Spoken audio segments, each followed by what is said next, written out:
There are several ways that a teacher can invite students and parents to a Zoom virtual meeting.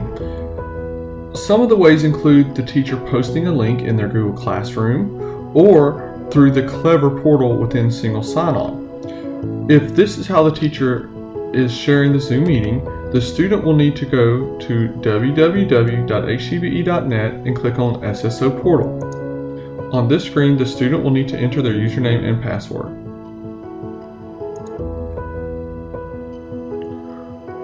Once logged in, they will need to follow the teacher's instructions on where the link was posted.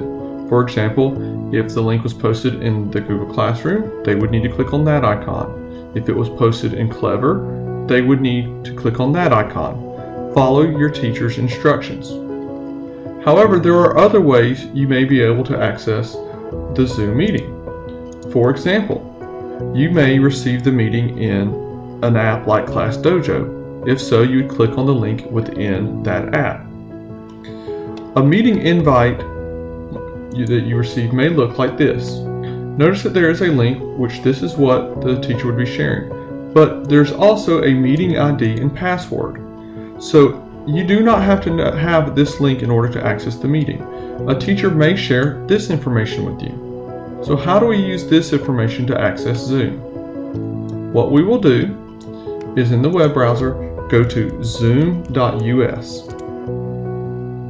Once on zoom.us, we can click on Join Meeting. From the message that was sent by the teacher, we can grab the meeting ID as seen here, and we can copy this or type it into this box and click Join. You will then be prompted to either download or open Zoom if you already have it on your computer. So I will choose Open. If the teacher has a password set, you will need to enter the password. Again, if we go back to the information from the teacher, we can see that yes, there is indeed a password, and I will need to type this in.